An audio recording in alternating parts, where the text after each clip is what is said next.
नमस्कार साथियों, जैसा कि साथियों आपको पता है कि इलेक्शन रिजल्ट सामने आ गए हैं और भारतीय जनता पार्टी 27 साल के बाद दिल्ली की सत्ता हासिल की है और अरविंद केजरीवाल की पार्टी आम आदमी पार्टी 10 साल शासन करने के बाद दिल्ली की सत्ता से बाहर होते हुए दिखाई दे रही है। और इस बार भारतीय जनता पार्टी ने आम आदमी पार्टी का सुपड़ा साफ कर दिया और भारतीय जनता पार्टी ने कुल 48 सीटें जीत ली है।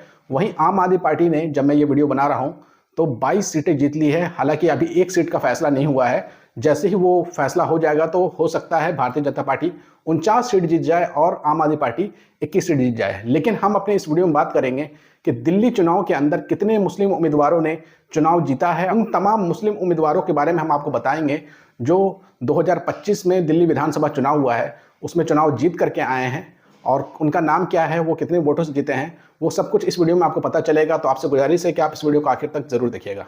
सबसे पहले हम बात करेंगे दिल्ली की मटिया महल सीट की। आप अपने स्क्रीन पे देखिएगा ये डेटा। दिल्ली के मटिया महल से चुनाव जीते हैं आम आदमी पार्टी के प्रत्याशी आले मोहम्मद इकबाल और इनको कुल वोट मिला है 58,120 और इनका वोटिंग परसेंटेज रहा है 68.8।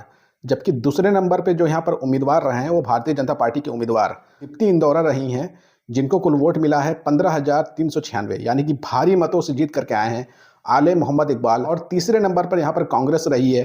कांग्रेस के प्रत्याशी आसिम अहमद खान को मात्र 10,295 वोट मिला है और इनका जो वोटिंग परसेंटेज है 12.19 रहा है, यानी कि बड़ी जीत दर्ज की है आले मोहम्मद इकबाल ने मटिया महल की सीट पर। अब हम चलते हैं अगली सीट के ऊपर। दिल्ली की अगली सीट जहां से मुस्लिम प्रत्याशी चुनाव जीत करके आया है वो बल्ली मरन की सीट है और यहाँ पर से जो उम्मीदवार चुनाव जीत करके आए हैं वो आप अपने स्क्रीन पे देखिए। इनका नाम है इमरान हुसैन और इनको कुल वोट मिला है 57,004 वोट और इनका वोटिंग परसेंटेज रहा है 58% लगभग। और इन्होंने हराया है भारतीय जनता पार्टी के दिग्गज उम्मीदवार कमल बगरी को कुल वोट मिला है 27,181 और इनका वोटिंग परसेंटेज रहा है 27.66, यानी कि बुरी तरीके से इमरान हुसैन ने भारतीय जनता पार्टी के उम्मीदवार कमल बगरी को हरा दिया है। तीसरे नंबर पर इस सीट पर हारून यूसुफ रहे हैं जो कि कांग्रेस के प्रत्याशी थे, जिनको कुल वोट मिला था 13,038 और इनका वोटिंग परसेंटेज रहा है 13.29, यानी कि बल्ली मरन सीट पर सुपड़ा साफ हो गया भारतीय जनता पार्टी का। अब हम बढ़ते हैं अपनी अगली सीट की तरफ और वो सीट है ओखला की सीट। और ओखला की सीट काफ़ी ज़्यादा चर्चा में थी क्योंकि यहाँ पर ऑल इंडिया मजलिस इत्तेहादुल मुस्लिमीन ने भी अपना प्रत्याशी दिया था और काफ़ी कड़ी टक्कर शुरुआत में देखने को मिली थी अमानतुल्लाह खान और ऑल इंडिया मजलिस इत्तेहादुल मुस्लिमीन के प्रत्याशी सिफाउर रहमान के बीच में। लेकिन अंत में क्या हुआ वो आप अपने स्क्रीन पे देखिए। आम आदमी पार्टी के प्रत्याशी अमानतुल्लाह खान को कुल वोट मिला है 88,943 और ये 23,629 वोटों से जीत गए हैं और इन्होंने हराया है भारतीय जनता पार्टी के उम्मीदवार मनीष चौधरी को, जिनको कुल वोट मिला था 65,304। और अमानतुल्लाह खान के वोट ऑफ परसेंटेज की बात करें तो 42.45% वोट मिला है अमानतुल्लाह खान को। वहीं ऑल इंडिया मजलिस इत्तेहादुल मुस्लिमीन के प्रत्याशी सिफाउर रहमान को जो वोट मिला है वो है 39,558 और ये 49,385 वोट से हार गए हैं अमानतुल्लाह खान से। अमानतुल्लाह खान ने यहाँ पर दो लोगों को कड़ी टक्कर दी थी, भारतीय जनता पार्टी के उम्मीदवार को भी और MIM के उम्मीदवार को भी, लेकिन अंत में अमानतुल्लाह खान यह सीट जीत गए। हालांकि इस बार इनका सीट का जो वोट ऑफ मार्जिन था जीतने का वो कम हो गया है। अब हम चलते हैं दिल्ली की अगली सीट जहाँ से मुस्लिम उम्मीदवार ने चुनाव जीता है और ये जगह है सीलमपुर। और यहाँ से जो मुस्लिम उम्मीदवार चुनाव जीत करके आए हैं वो आप अपने स्क्रीन पे देखिए। यहाँ से चुनाव जीता है आम आदमी पार्टी के प्रत्याशी चौधरी जुबैर अहमद ने, जिनको कुल वोट मिला है 79,009 और इनका जो वोटिंग ऑफ परसेंटेज था वो 59.21 रहा है।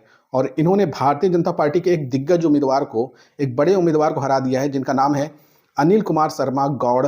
और अनिल कुमार शर्मा गौड़ को कुल वोट मिले हैं 36,532 और इनका वोटिंग परसेंटेज रहा है 27.38 और 42,477 के भारी भरकम मार्जिन से चौधरी जुबैर अहमद ने चुनाव जीत लिया है सीलमपुर सीट की।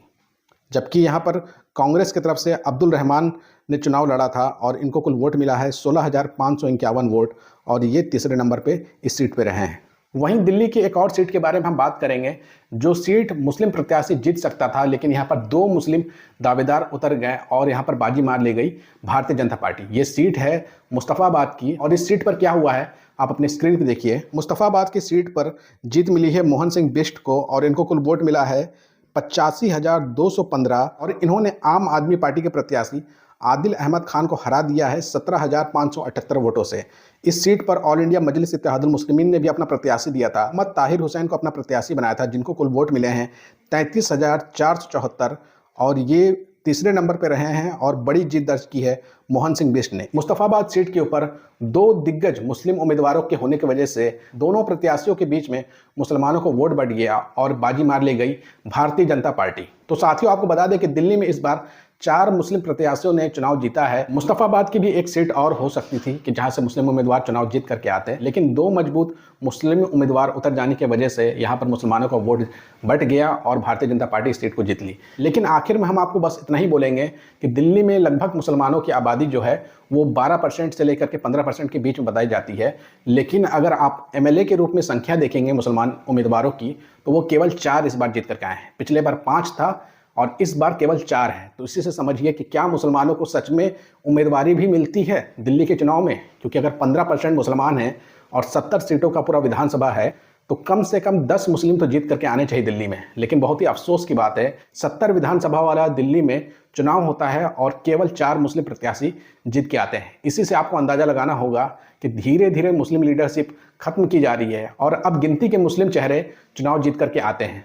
आपको क्या लगता है, दिल्ली में और कितने मुस्लिमों को जीत करके आना चाहिए था इस बार के विधानसभा चुनाव में? आपको जो भी लगता है कमेंट करके अपनी राय जरूर दीजिएगा और आप इस वीडियो को कहां से देख रहे हैं कमेंट करके जरूर बताइएगा।